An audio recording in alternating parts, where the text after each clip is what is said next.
എനിക്കും ഞാനും ഭയങ്കര എക്സൈറ്റഡ് ഇപ്പൊ പൂജ കാണാൻ വേണ്ടി പോവാ. കാരണം പൂജ സുഖം ഉണ്ടായിട്ടില്ല. സോ കാണാം. എനിക്ക് കാരണം പൂജയെ പറ്റി എൻ്റെ ഒരു ബോണ്ടിങ് നല്ല ഒരു ബോണ്ടിങ് ഉണ്ട്.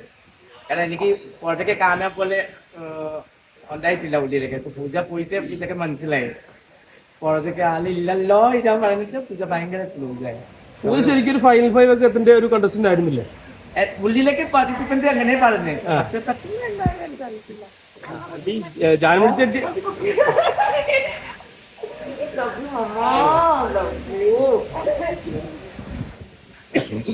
ജാൻമണി ചേച്ചിന്റെ ഔട്ടായത് ആൾക്കാർക്ക് ഒരു പെട്ടെന്നുള്ളൊരു അടിയായിരുന്നു. എങ്ങനെ ഉണ്ടായിരുന്നു ഔട്ടായ പ്രതികരണം?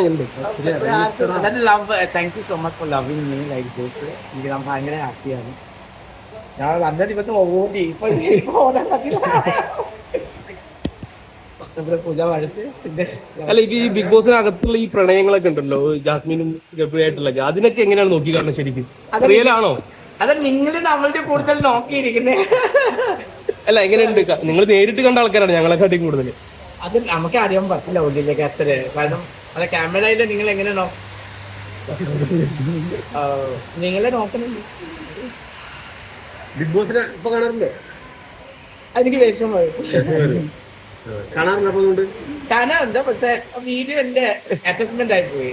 സ്വന്തം വീട്ടിന്റെ പോലെ ആയിപ്പോയി. തിരിച്ച് ബിഗ് ബോസിലേക്ക് കയറാൻ പറ്റുമെന്ന് പ്രതീക്ഷിക്കുന്നുണ്ടോ? ഈ വിളി വന്നാ പോവോ തിരിച്ച്? ജിൻഡോ ചേട്ടൻ നല്ലോണം മിസ് ചെയ്യുന്നുണ്ടോ? എനിക്കൊരു ബ്രദറെ കിട്ടി, ഒരു ചേട്ടൻ കിട്ടി. ജിൻഡോനെ അവിടെ ഒറ്റപ്പെടുത്തുന്ന പോലെ ഫീൽ ചെയ്തിട്ടുണ്ട്. ജിൻഡോനെ ആകെ സപ്പോർട്ടായിട്ട് ജാൻമണി മാത്രം ഉണ്ടായിരുന്നുള്ളൂ. അത് ജിൻഡോനെ മൊത്തത്തിൽ കോർണർ ചെയ്യണം, അവരെല്ലാവരും കൂടി ചേർന്ന് ജിൻഡോനെ ഒറ്റപ്പെടുത്തുന്നത് അങ്ങനെ തോന്നിയിരുന്നു. ഇപ്പോ എനിക്കറിയില്ല. പക്ഷെ ജിജുസൻ ഒറ്റയ്ക്കായി. എനിക്കറിയാം ജിജുസൻ എന്റെ കൂടെ ഒരു നല്ല റിലേഷൻ ഉണ്ടായി.